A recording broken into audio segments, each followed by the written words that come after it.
नाम आनंद कुमार है। मेरी पढ़ाई बनारस में और दिल्ली में हुई और मैं बनारस और दिल्ली में समाजशास्त्र का अध्यापक रहा। अभी मैं दिल्ली से गांधी और जेपी की विरासत बचाओ अभियान के प्रतिनिधि के तौर पर आया हूं। लोकतांत्रिक राष्ट्र निर्माण अभियान के संयोजक के नाते मैं ये कहना चाहता हूं कि उत्तर प्रदेश में अजीब नज़ारा सामने आ गया है। सरकार ने जो ज़मीन दी, सरकार मतलब रेल मंत्री, राष्ट्रपति, और सरकार की ज़मीन देने के बाद उस पर देश का काम हुआ। 1500 से ज़्यादा किताबें छापी गईं। देश भर के सामाजिक कार्यकर्ताओं का प्रशिक्षण हुआ। हमारे जैसे लोगों को ज्ञान और दिशा मिली।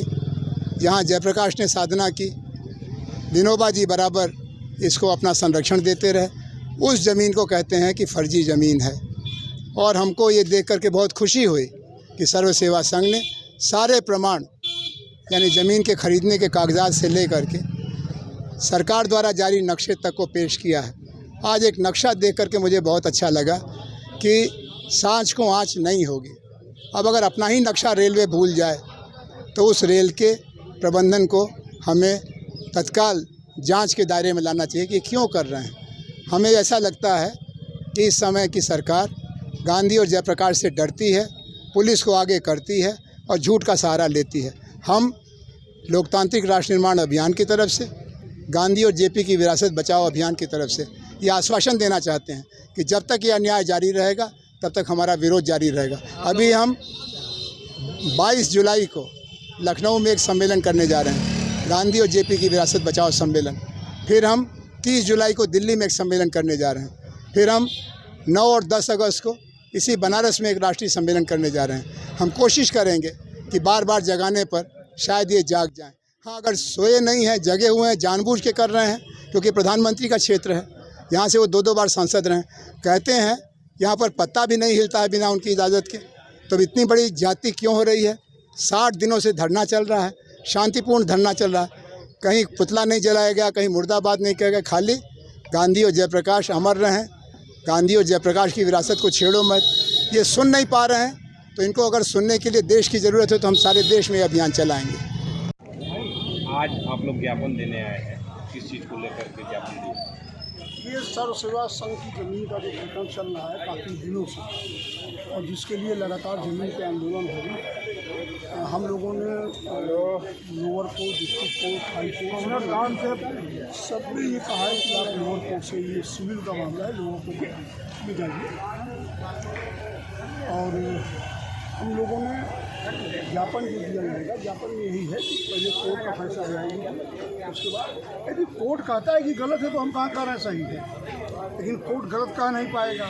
और ये लोग चाहते हैं कि हम ज़बरदस्ती ज़मीन को कब्जा करें, तो ज़बरदस्ती ज़मीन को कब्जा नहीं करेंगे। कारण उसका ये है कि जनता की भावनाएँ उससे जुड़ी है, और वो किसी की व्यक्तिगत संपत्ति होती तो शायद जनभावना में जुड़ी है। लेकिन वो सर्व सेवा संघ की स्थापना महात्मा गांधी की हत्या के बाद हुई, और महात्मा गांधी के विचारों के प्रचार और प्रसार के लिए इस संस्था को बनाया। इस संस्था ने जमीन रजिस्ट्री कराई है रेलवे से। रेलवे ने 1960 में जमीन रजिस्ट्री की थी। उसका पूरा बाकायदा चेक है, ऐसा है, सब कागज है, रजिस्ट्री के पेपर है। उस समय राष्ट्रपति थे महामहिम राजेंद्र प्रसाद जी, उन्होंने इसका गजट किया है। लाल बहादुर शास्त्री जी उस समय रेल मंत्री थे, उनका हस्ताक्षर है। तो आप उसे गलत कैसे कर सकते हो? यदि राजेंद्र प्रसाद जी, पंडित जो है जवाहरलाल नेहरू और मौलाना आज़ाद, जगजीवन राम, लाल बहादुर शास्त्री सब लोग गलत हैं, तो इसका मतलब संविधान भी गलत बना होगा। तो इस तरह यदि ये करने की कोशिश कर रही है सरकार, और सरकार प्रशासन पर दबाव बना रही है, हमें जो तो ये संभव नहीं है। हाई कोर्ट आप लोग गए थे, हाई कोर्ट ने कहा कि लोअर कोर्ट में पहले अपील करें, तो क्या लोअर कोर्ट में अपील आप लोग करनी है? आज करें। जो आप लोग ज्ञापन देने जा रहे हैं, ज्ञापन में आप लोग की मांग क्या है? किन बिंदुओं पर रखेंगे? मांग है कि वो ज़मीन सर्व सेवा संघ की है, सर्व सेवा संघ की ज़मीन है, और उस ज़मीन पे अवैध कब्जा नहीं। यदि वो कब्जा करने की कोशिश होती है तो यहाँ पर प्रशासन अवैध है, सरकार उससे जबरदस्ती करवा रही है, सरकार अवैध है। क्योंकि जो नियम है वो नियम, आप जबरदस्ती, और सर्व सेवा संघ का तात्पर्य ही है कि महात्मा गांधी के विचारों का प्रचार तो आप मतलब महात्मा गांधी देश के अंदर कहीं महात्मा गांधी की प्रतिमा होती है तो आप साक्षात दंडवत हो जाते हो। सर, सर्व सेवा संघ के लोग आ जाए थे ज्ञापन देने के लिए। पहले दिन से देखा जा रहा था आप लोग लगातार उनके साथ खड़े थे। क्या कुछ जो हाईकोर्ट में भी मामला चला था, अभी क्या कुछ ज्ञापन दिया गया है? देखिए, जो न्यायालय की प्रक्रिया है उसके पहले हमारी नेता, उत्तर प्रदेश की प्रभारी, कांग्रेस पार्टी की राष्ट्रीय महासचिव आदरणीय प्रियंका गांधी जी ने इसके बारे में लिखा था। आप सब पत्रकार साथियों ने उसको अपने अपने समाचार पत्रों में, सोशल मीडिया, इलेक्ट्रॉनिक मीडिया में जगह भी दिया। बात इतनी है कि आज जो देश की सरकार है, क्योंकि वाराणसी के सांसद कोई मामूली व्यक्ति नहीं, देश के प्रधानमंत्री हैं, उनको खुद सोचना चाहिए कि जो ज़मीन रेलवे प्रशासन के द्वारा 1960, 61, 70 में रजिस्टर्ड बैनामे के द्वारा हुई और उस समय के जो प्रधानमंत्री थे, लोग ईमानदारी की कस्में खाते हैं लाल बहादुर शास्त्री के नाम की। जगजीवन बाबू रेल मिनिस्टर थे, राजेंद्र प्रसाद जी प्रथम देश के राष्ट्रपति थे। उन लोगों के समय आचार्य विनोबा भावे ने, जयप्रकाश नारायण ने गांधी विचारों को, क्योंकि 1948 में गांधी जी की हत्या नाथूराम गोडसे के द्वारा जब हुई तो गांधी विचारों के प्रचार प्रसार के लिए ये स्थान लिया गया। अब 63 साल बाद कानूनतः ये होता है कि 12 साल आपका कहीं कब्जा है तो ज़मीन आपकी हो जाती है। सुप्रीम कोर्ट कहता है, हम कब्जे की बात भी नहीं कहते, हमने तो रजिस्टर्ड बैनामा कराया। उसको लेकर के बार बार बात उठाई गई और कोर्ट लगातार, हम अवमानना नहीं कर रहे हैं, लेकिन कोर्ट लगातार दबाव में कहीं चलते हुए यहाँ से वहाँ मामले को घिसका रही है। उसमें एक मजबूत तथ्य मिला है, 1966 का नक्शा मिला है। उस समय आपको बताना चाहता हूँ, संभवतः अभी रेलवे भी स्पष्ट नहीं कर रहा है कि उस समय DRM जैसी कोई पोस्ट नहीं होती थी। उस समय जो असिस्टेंट डिविजनल इंजीनियर की पोस्ट होती, सबसे बड़ी पोस्ट होती थी, उसके द्वारा वो नक्शा हम लोगों ने आज यहाँ दिया है मुख्यमंत्री उत्तर प्रदेश को, जिला अधिकारी वाराणसी के द्वारा। अगर 1966 का असिस्टेंट डिविजनल इंजीनियर के द्वारा जो नक्शा, अप्रूव्ड नक्शा दिया जा रहा है और उसमें एक सड़क के किनारे दिखाया जा रहा है कि अखिल भारतीय सर्व सेवा संघ, 66 में अगर वो नक्शा प्रमाणित कापी दिया जा रहा है रेलवे के द्वारा, तो इसका मतलब तो हुआ कि 60 और 61 में जो रजिस्ट्री हुई थी वो तो सही थी और इसी के बिहाफ पे हमने 70 में कराई। तो अब मामला ये है कि क्या नरेंद्र मोदी की सरकार, रेल प्रशासन, जो देश के महापुरुषों को, लाल बहादुर शास्त्री को, राजेंद्र प्रसाद को, जगजीवन बाबू को, आचार्य विनोबा भावे को, जयप्रकाश नारायण को, इनको जालसाज बताया है? क्या इसके लिए प्रधानमंत्री, उनका पूरा महकमा माफ़ी मांगेगा कि नहीं? और ये बात हम आज इस मजबूती से उठा रहे हैं कि आदित्यनाथ योगी जी इसको तत्काल अपने संज्ञान में लें, क्योंकि लगातार आपने देखा कि रेलवे प्रशासन ने जाकर के 28 तारीख को नोटिस चस्पा किया।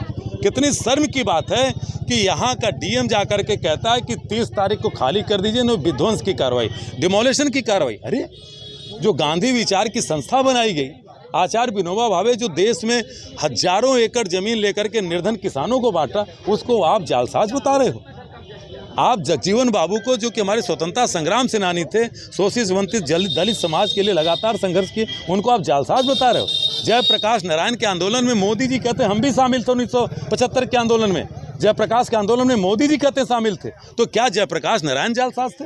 ये नरेंद्र मोदी को तय करना है। और यहाँ के लोग एक चीज़ तय कर लिए हैं कि गांधी को 3 गोली मार करके हत्या आप कर चुके हो, लेकिन गांधी विचारों को बचाने के लिए सर्व सेवा संघ के लोग, कांग्रेस पार्टी के लोग अपनी जान दे देंगे, लेकिन ये जमीन मोदी के मित्रों को नहीं देने देंगे। हाई कोर्ट में आपने PIL फाइल किया था, आपके धर्म संघ के द्वारा PIL फाइल किया गया था। हाई कोर्ट ने सुनवाई करते हुए कहा कि आप लोग लोअर कोर्ट जाइए, तो क्या लोअर कोर्ट में लोअर कोर्ट में आज जो है आप लोग PIL फाइल करेंगे? मैंने पूर्व में भी कहा कि देखिए, ये एक ऊपरी दबाव है। लगातार कोर्ट हमारे मामले को एक तरह से आप कह सकते हैं कि लूडो की गोटियों की तरह हमें यहाँ से वहाँ भेज रही है। सुप्रीम कोर्ट ने भी मामला खारिज नहीं किया, इसको स्पष्ट रूप से कहता हूँ। उसने निर्देश दिया कि टाइटल सूट का डिस्प्यूट है, जिसको लेकर के एक ऑलरेडी मुकदमा निचली अदालत में है। हम क्यों गए? हमने यही बात उस समय भी कहा जब नॉर्दर्न रेलवे DRM का नोटिस चस्पा किया गया था पिछले 27 जून को, तो हमने कहा कि मुकदमा चल रहा है, जिसकी तारीख 28 जुलाई को है। हम आज यहाँ इसलिए आए थे कि जो सुप्रीम कोर्ट ने जो अभी सुनवाई करते हुए कहा कि आप टाइटल डिस्प्यूट का मामला निचली अदालत में जाइए। अभी सुप्रीम कोर्ट की वेबसाइट पे उस दिन का आर्डर हमारा चढ़ा नहीं है, आप पता कर सकते हैं। फिर भी हमने कहा कि साहब न्यायालय का मामला है और मामला वहाँ है, आप इसको ले लीजिए। लेकिन जज ने कहा कि नहीं, जब तो कॉपी नहीं आएगी तो नहीं। तो हमें जो 28 तारीख को मामला है, हम इसको इसी में जोड़ना चाहते हैं। और आज तो इतना मजबूत साक्ष्य मिला है, क्योंकि न्यायालय सत्य से ज़्यादा तथ्य पे चलता है।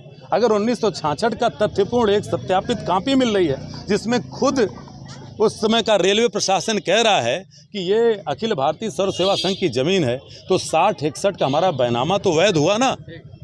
अच्छा, आज क्या बातचीत हुई है आपने एडीएम सिटी को ज्ञापन? अभी एडीएम सिटी के माध्यम से हमने उत्तर प्रदेश के मुख्यमंत्री माननीय आदित्यनाथ योगी को ज्ञापन इन्हीं विषयों के साथ भेजा है।